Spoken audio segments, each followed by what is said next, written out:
Hello, I'm John Rossi, a touring drummer with a love of all things animal. When I'm on the road, I visit as many zoos, aquariums... Hey, wait a minute. What's going on?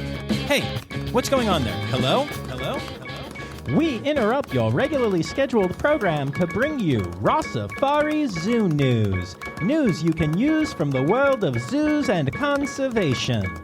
Every week, we bring you breaking news and analysis from around the globe, featuring the animals you love and the people who care for them. And here's your anchorman, John Rossi.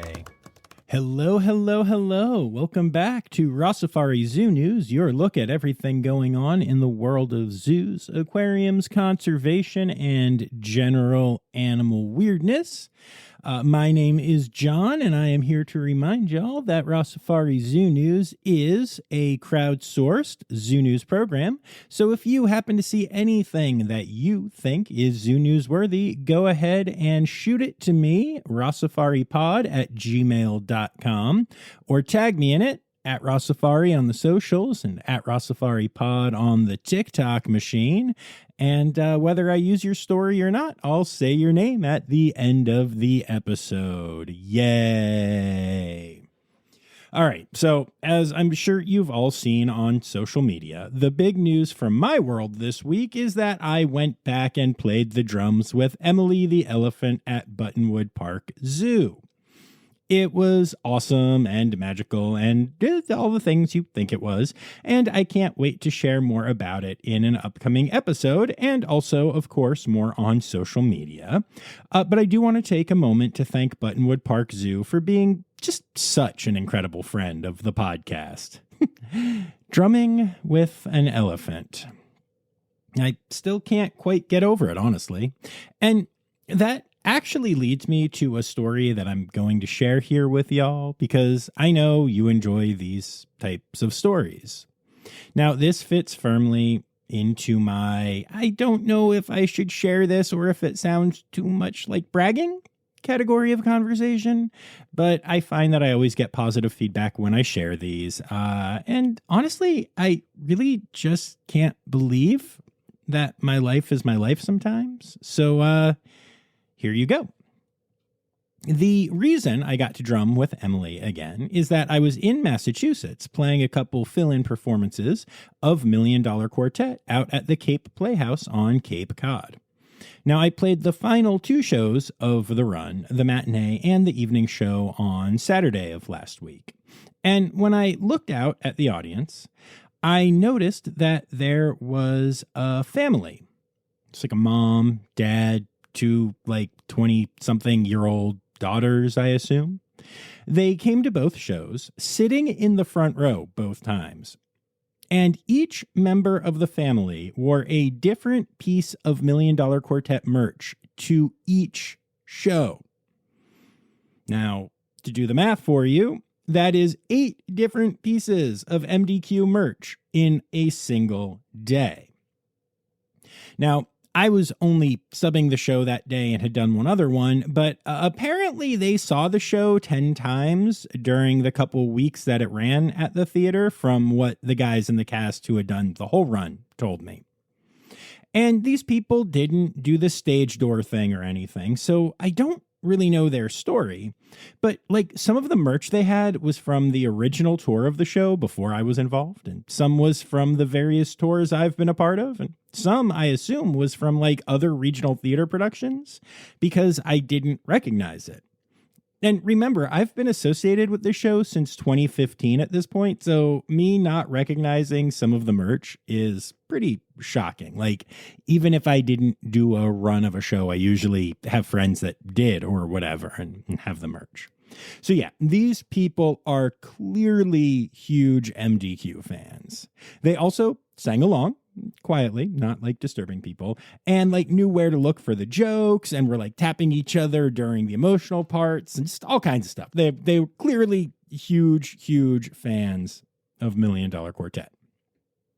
So at the end of the night, I knew I was going to hand them my sticks after the final bow. And this is something that I started doing a while ago when touring the show, and I save it for the biggest fans or people who I can tell are going to love it, often like young kids who rock out and dance along. To be honest, I would do it more, but there's always an element of feeling self-conscious for me, if I'm being honest, as in like, who would want my drumsticks? Now, I have a collection of sticks that I've gotten from famous drummers I've seen, but who the heck is John Rossi? As a matter of fact, I would have never started doing this, except that I had audience members yell up to the stage asking for sticks. So, since then, whenever I do it, it goes over super well. And honestly, it not only makes the audience member feel special, but usually makes me feel pretty special too. So why not? So in this case, I decided to give the family a pair of my sticks. And as I stood up from the kit for my bow and then to, go and hand them to those people, I actually had the thought, wait, switch these sticks out with other ones before you give them to the audience members because an elephant drummed with one of these. And just every single part of that sentence is the most ridiculous thing. I get to do the thing I always dreamed about doing and get to do it at a level where people sometimes want to be handed my sticks from the stage. I would say thrown from the stage, but after almost hitting a guy in the eye with a drumstick, I only hand them out now. That's a whole other story, and my producer's legal team wanted me to be clear about that. Anyway, but then on top of that, I get to go meet cool animals and do incredible things like drum with an elephant. What is that? And that one thought about switching sticks because Emily had played with one, it just so perfectly encapsulated all of the craziness that I have built my life into.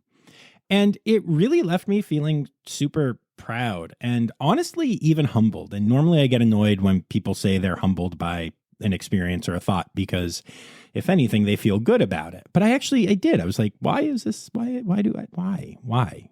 I don't know. I just kept thinking about how I had that thought and how crazy it was that I got to have it. Yeah, I'm very thankful for this life I have, and I'm thankful for all of you for allowing me to build this side of that life and for being here and giving me the reach that makes facilities excited to be part of the Rossifari family and to trust me and know they can trust y'all as well and be open and honest with my audience. That means a lot. So thank you. And now, speaking of animals and drumming, here's me drumming on a parody song about animals.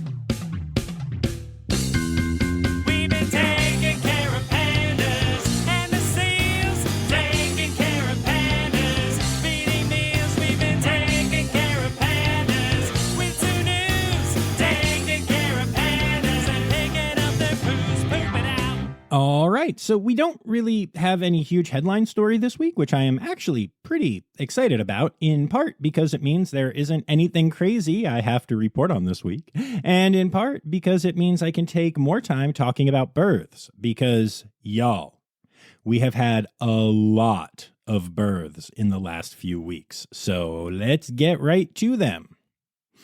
Well, it is that season, and it is off to a great start. I'm talking about red panda birthing season, of course.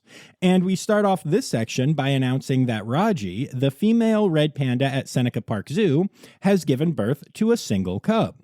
Now, sadly, Raji decided to abandon the pandlet, but the veterinary staff have stepped in and started bottle feeding and raising the cub, a decision made easier by the fact that the cub did nurse from mom before she abandoned it, meaning it did get that important colostrum that helps babies survive. Amazingly, you can visit the zoo and see the cub through the viewing glass at the veterinary hospital, which I am planning on doing the day this episode drops. And I cannot wait. So excited. And that is not the only pandlet we get to announce this week, as Potter Park Zoo has announced the birth of a single cub to mom Malia and dad Deegan Reed, the third successful litter between this pair. They must really like each other. Mom and cub are doing great together, with staff watching nest box cameras to make sure all is going according to plan. On a side note, I know at least one keeper who says that Deegan Reed is the best panda of all the pandas, and while I respectfully disagree, I think it's pretty cool that he's got another cub out there. The Columbus Zoo has announced the birth of a litter of Pallas cat kittens to mom Tina and dad Moose. Now, I got to see the first litter these two had multiple times, actually, and they were adorable and playful and sassy and just all the things you want from Pallas kittens. So now I'm even more motivated to get back to Columbus to see these little ones as well, though they are currently not on exhibit. On a very random but interesting side note, the mom, Tina, has her name spelled with two I's. Tiina. The more you know. The Minnesota Zoo has announced the birth of two Amur tiger cubs, one male and one female. Mother Sundari is doing very well and taking great care of her kittens, or tiglets.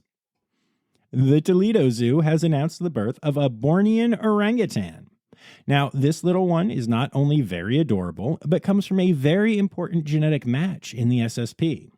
And, you know, I sometimes hate the term genetically valuable because it just sounds so, I don't know, cold and impersonal. But this is a very genetically valuable orangutan, and that's actually really exciting news for the species and for the SSP, so I guess we'll roll with it. If you stop by the Toledo Zoo, you will be able to see this little oranglet in the habitat with mom already. And that's not the only Bornean orangutan born recently, as the Virginia Zoo has also announced a birth to parents Dara and Solaris. Now, this is only the second ever orangutan to be born at the zoo, and each of these births is super important because on average, Bornean orangutans give birth to a single offspring every 7 to 9 years, and as such may only have 4 or, if they're very productive, 5 babies in their lifetime. So each birth is incredibly important to zoo-based populations. The Sydney Zoo has welcomed 3 capybara babies, or caplets, to the world. The parents are Zoe and Sanchez, and the little ones, actually called pups, are named Iago, Iapa, and Iguazu, which is really interesting. I don't know what those mean, but I like them. The Denver Zoo has a new lesser kudu in town. Born to parents Elsa and Maki, the little girl is named Rue. The naming theme of female kudus at the Denver Zoo is strong female characters, such as Rue's mother, Elsa, named for Elsa from Frozen, and Eleanor, who got that name from a character with the same name on The Good Place. Rue is named after RuPaul, since she was born on the first day of Pride. Tanganyika Wildlife Park has announced the birth of a Grevy's zebra foal. Grevy's zebras are the most endangered of the 3 zebra species, with less than 3,000 individuals left in the wild, so this zeblet is a particularly important birth. The Tulsa Zoo has announced the birth of a critically endangered Madagascan flat-tailed tortoise, a species I had never heard of before, but that is absolutely adorable. This little one, which is a little bit bigger than a quarter right now, hatched after spending 314 days in an incubator and is the first of its kind to hatch at the zoo. An absolutely beautiful and stunning animal. And also, I don't know why, but I was thrown by the term Madagascan. I don't know why I thought it would be like Madagascari or Madagascarian or something, but Madagascan. Oh, who knew? The Welsh Mountain Zoo has welcomed a new snow leopard cub to the family. Zoo Miami has announced the birth of a new giant eland. And Woodland Park Zoo has announced the birth of a male gorilla, a first-time birth for mom Akenji. Now, sadly, Akenji wasn't interested in showing maternal behaviors, so the animal care team stepped in and started bottle feeding and hand rearing the baby. The current hope is that Akenji will decide to step up, and she will be given ample opportunities to do so by the team as they continue to care for the baby until that time, or until another option needs to be pursued. And this is actually not the only gorilla born at an AZA facility recently, as the Columbus Zoo has seen the birth of the 35th gorilla to be born at the zoo. An incredible number, by the way. Katembi is the father, and the mom is Sue, a first-time mom who is doing an amazing job. Congrats to the Columbus Zoo not only on this birth, but on an incredible milestone. All right, we'll be back after this quick break. Hi, this is Kathy Hill from the Indian River Lagoon National Estuary Program. We're all about restoration projects in progress this season on One Lagoon, One Voice. Learn about the great strides the lagoon community is taking to restore and protect the Indian River Lagoon. Each week, we dive deep into discussions with scientists, resource managers, and nonprofit leaders to explore lagoon issues and solutions. From oyster reefs to clam restoration, algae blooms to muck, you'll learn all about the projects we're tackling to bring the Indian River Lagoon back to health. Click the link in the show notes to follow One Lagoon, One Voice, learn about the IRL Council, and explore our unique lagoon.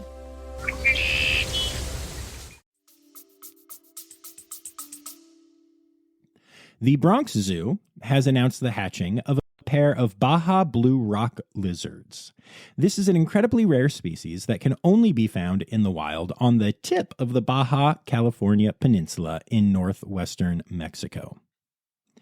Our friends at Elmwood Park Zoo have announced the birth of the biggest baby porcupine, or porcupet, or porklet, if you're me, ever born at the zoo.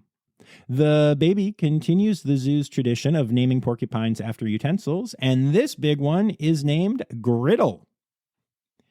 The Maryland Zoo has welcomed a new ground hornbill, the second birth to parents Blue and North in under a year.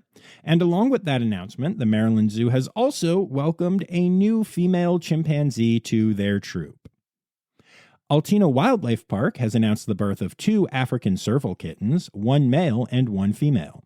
Sadly, Mom Layla showed not only a lack of interest in raising the kittens, but actual frustration towards them, so the zoo staff had to step in and are now doing an incredible job hand-rearing the 2. The kittens have been named Naya and Kofi. The Kansas City Zoo, which has another story coming up soon, has welcomed a female Maasai giraffe to the herd.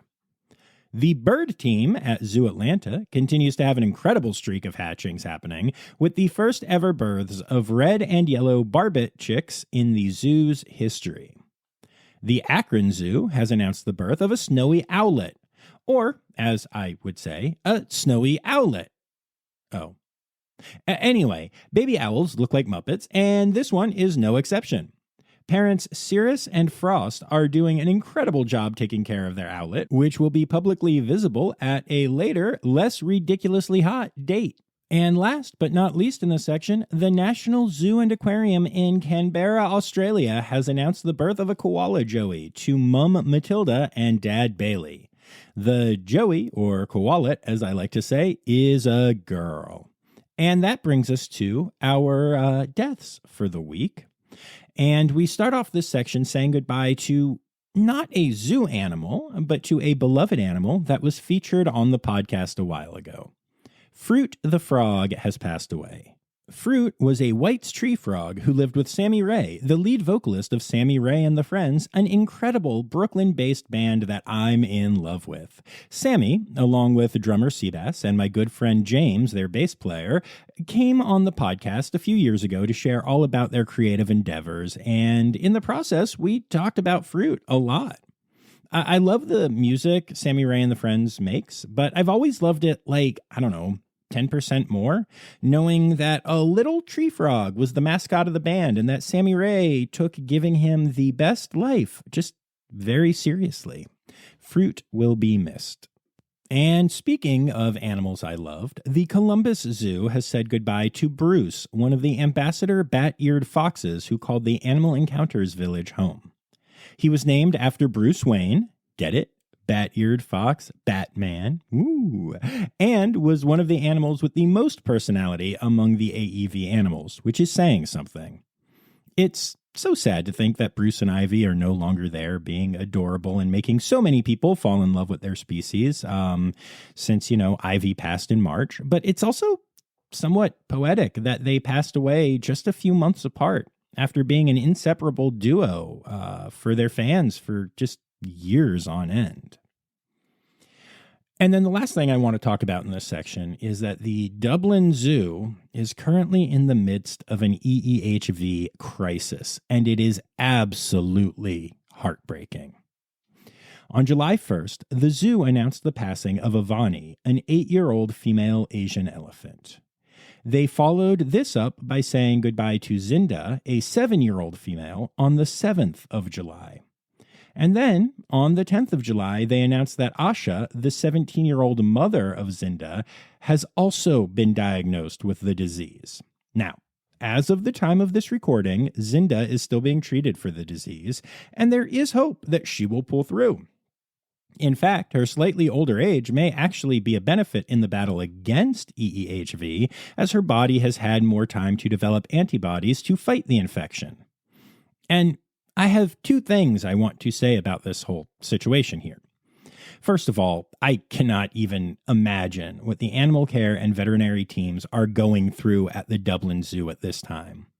They are having what I sincerely hope is the worst professional week any of them will ever experience, and I am sending all the love and hope I can across the pond to them. The second thing I want to point out here is that, as I've mentioned on here recently, there is currently a vaccine for this terrible disease that is being tested at the Houston Zoo.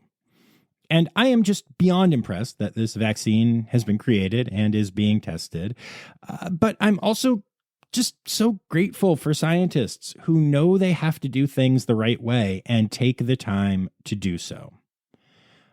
I legitimately don't know if I could sit there and watch a story develop like this and not think, hey, let's rush this vaccine out and get it to Dublin and possibly save all the elephants there. Yay!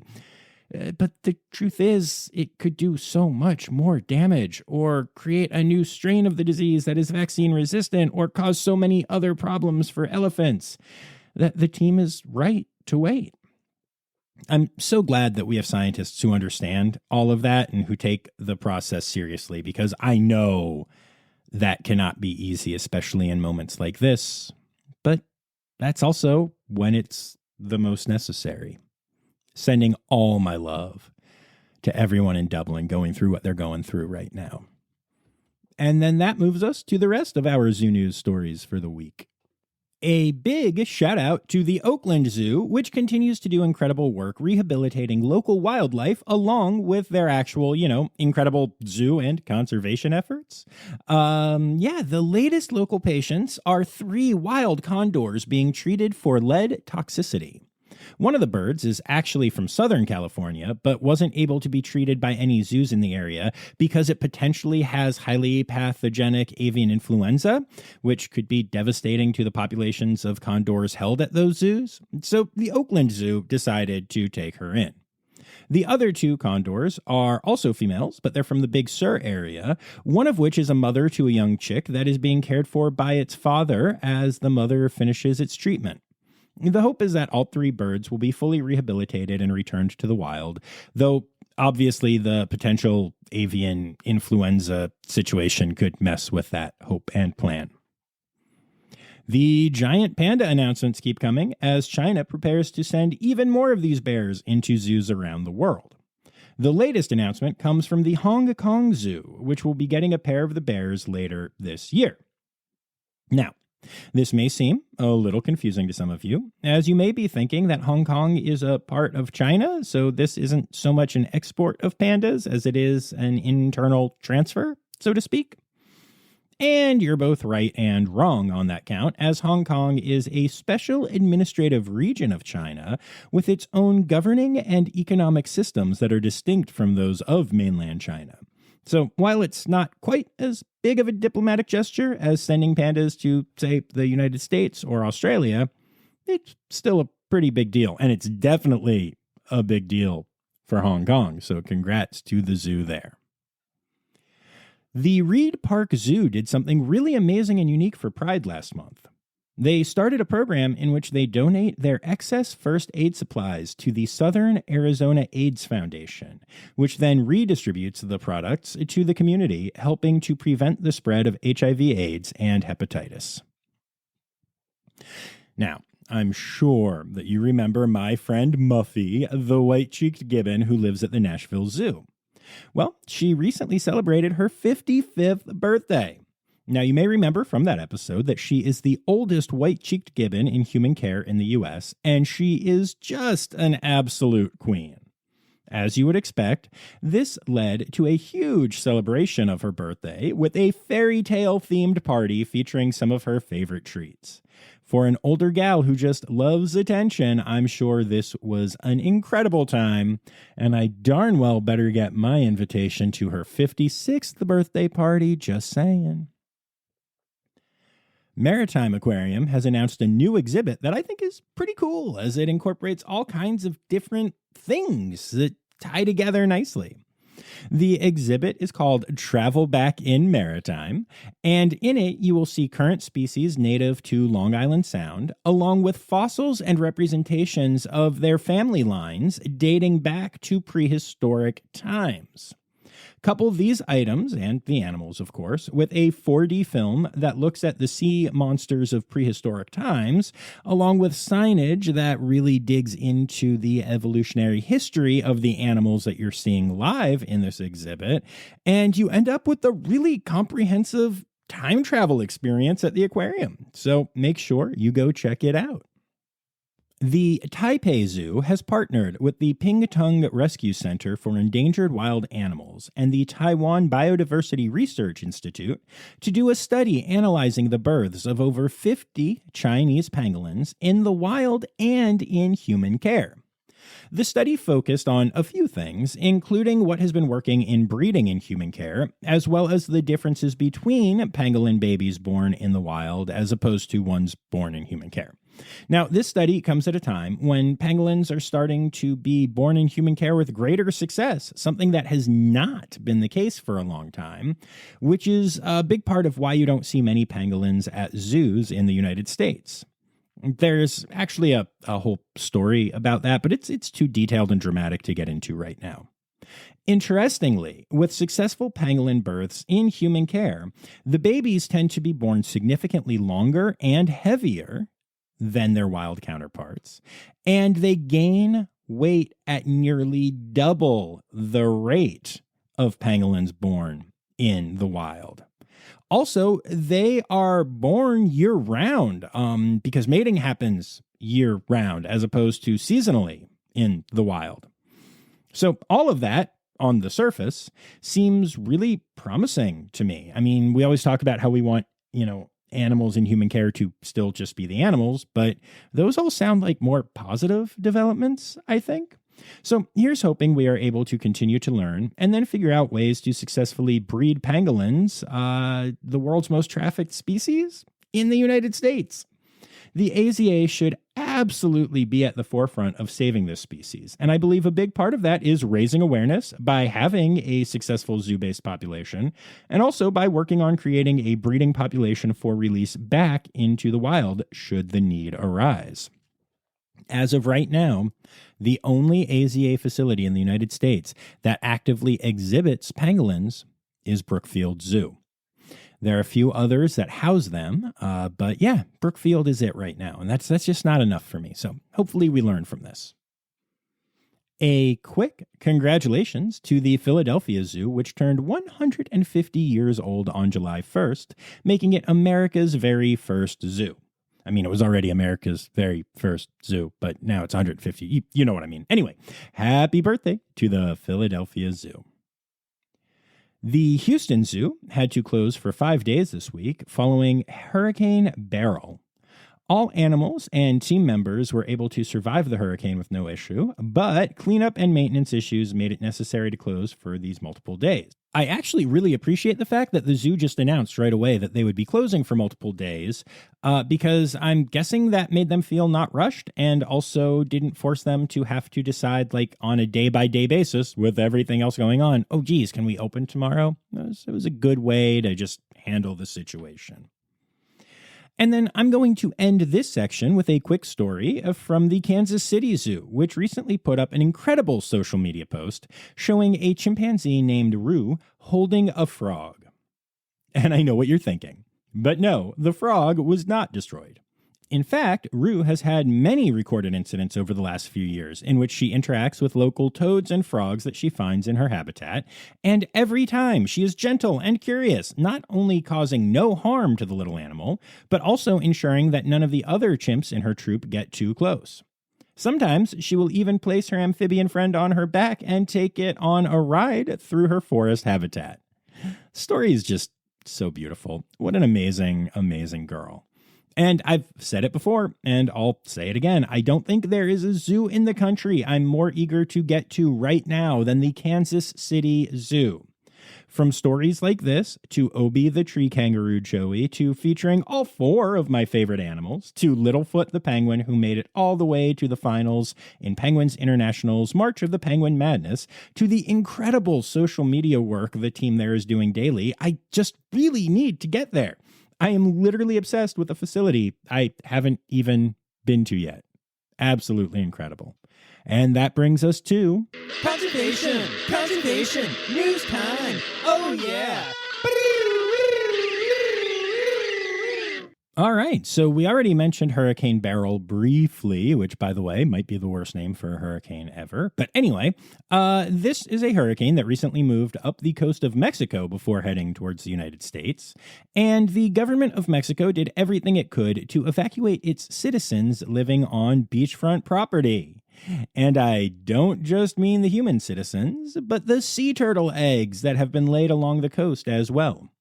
The turtle eggs were kept in coolers and covered in sand once they were dug up and transported to safer spots in the areas that were expected to be hit the hardest, while areas that were safer but still at some risk of storming were given sandbags to protect the original nesting sites.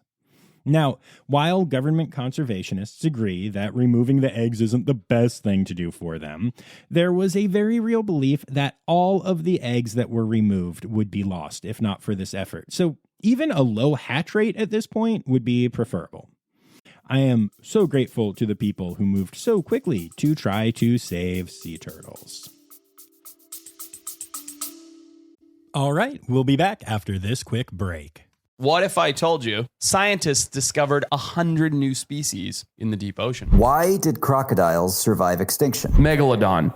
How did it go extinct? Hey, it's me, Forrest Galante, wildlife biologist. You might know me from Joe Rogan's podcast or my various TV shows like Extinct or Alive and Shark Week. Join me and my friends as we dive into the wild world of animal anomalies and everything wildlife. Don't miss out. Click here to uncover these mind-blowing animal mysteries. A new study in Frontiers in Science looks at the effect of unprotected lands on animal conservation and reaches a startling conclusion. If the governments of the world were willing to protect just 1.2% of the world's surface that is currently unprotected, which is an area just slightly smaller than Alaska, thousands of the world's most threatened animals could be saved. Now, the problem here is that this area of land isn't one continuous area. In fact, it's 16,825 different small unprotected sites located around the globe that the study dubs conservation imperatives. The authors of the study say if these areas are not granted protections within the next 5 years, there will be mass extinctions across the globe beyond what we are already seeing in this period of mass extinction. And I see this news as both a good thing and a bad thing, honestly.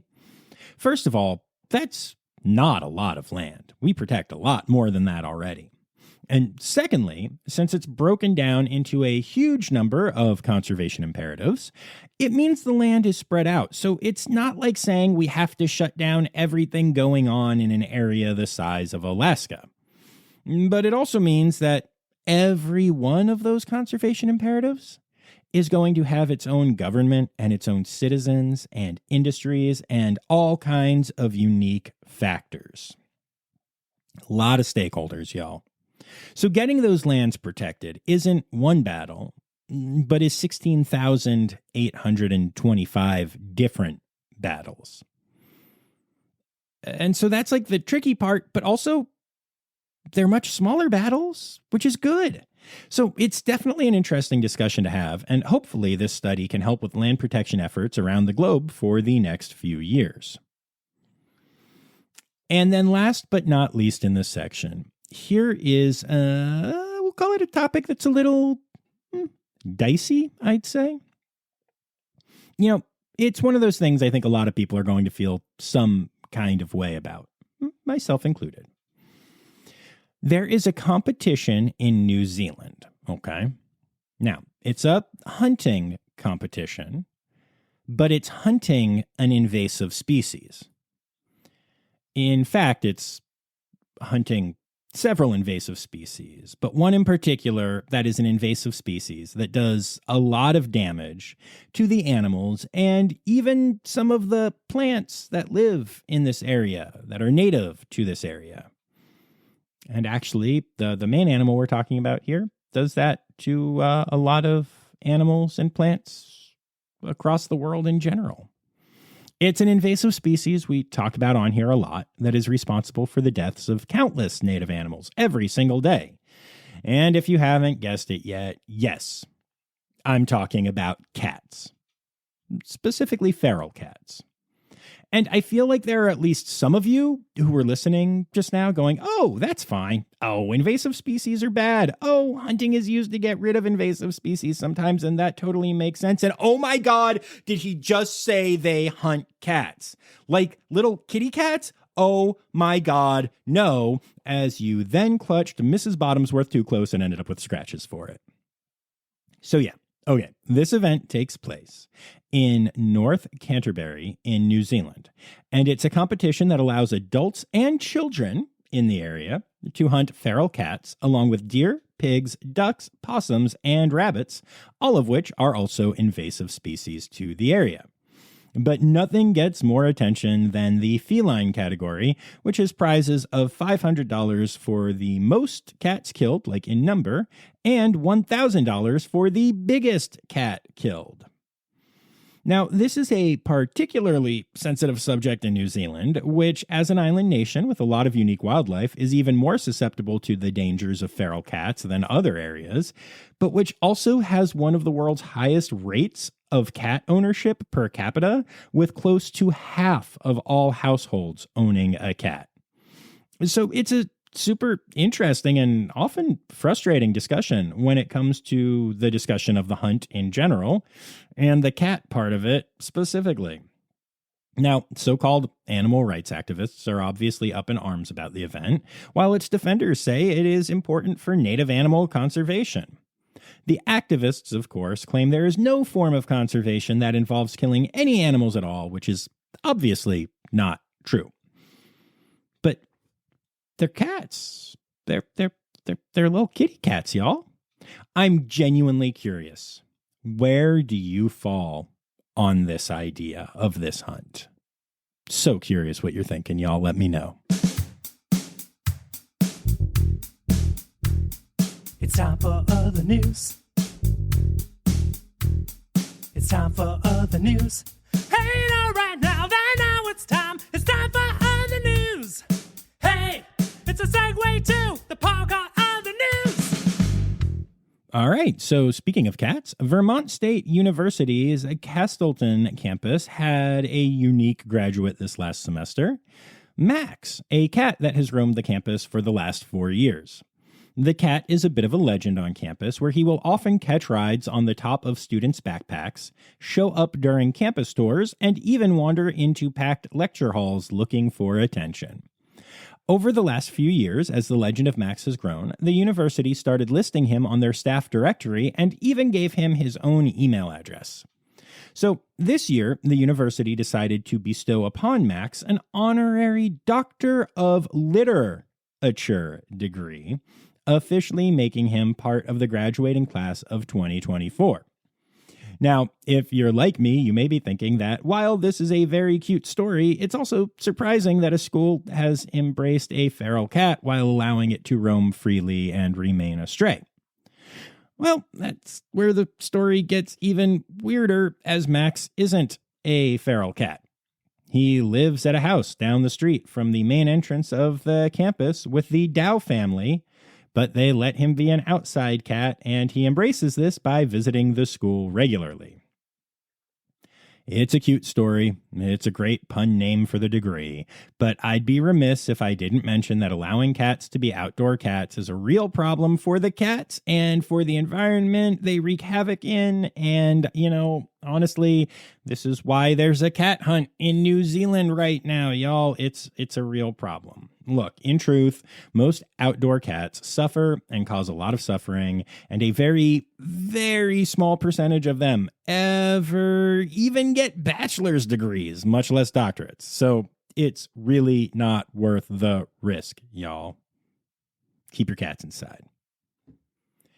On a funnier note, capybaras were recently filmed walking down the street in Brasilia, just walking, single file, like the world's most adorable rodent parade, and I want to go to there. That's the whole story, but frankly, it's a good one.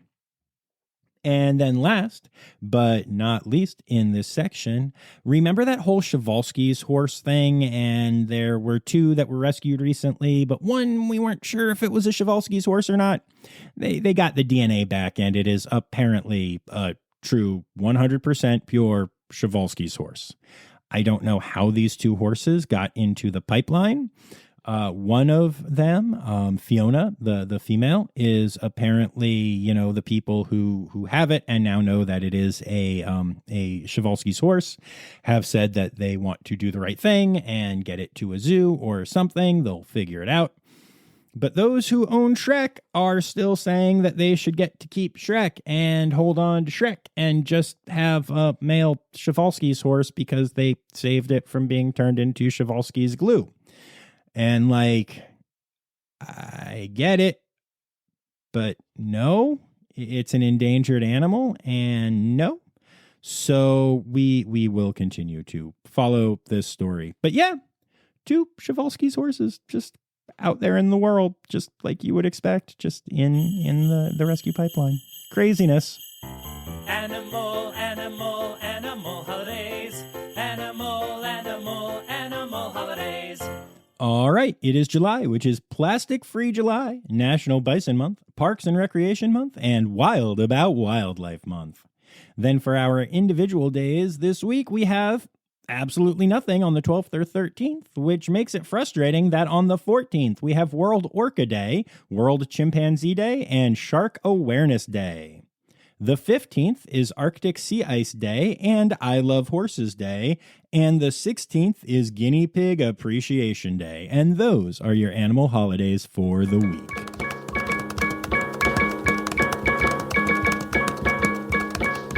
All right, there you have it. Another episode of Rossifari Zoo News is done. And I'd like to take a moment here to thank my Red Panda level patrons, Dr. Laura Shank, Dr. Stephen Williamson, Barbara Bennett, and Jenny Owens, and remind you that you can support the podcast for as little as $3 a month by going to patreon.com/Rossifari.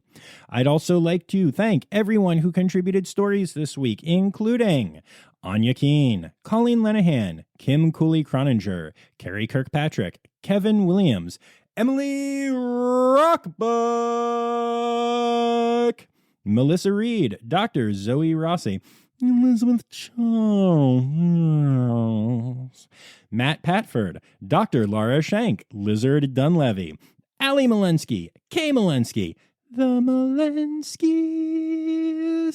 Anne Yoshioka, Elizabeth Vickery-Lewis, Ren Olson, Karen Musklow, Rebecca Surian, and Daniel Cohen. Thank you all so much for contributing to this week's episode. And last but not least, remember, friends, the words, newsy credits, backwards, are Steiderk. Yeswen.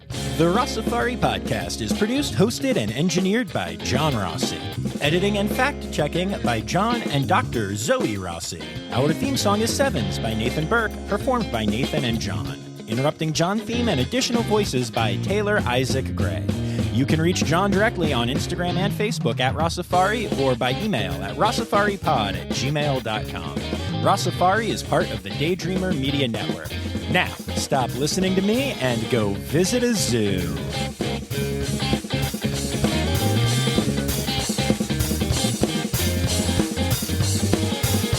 In an incubator.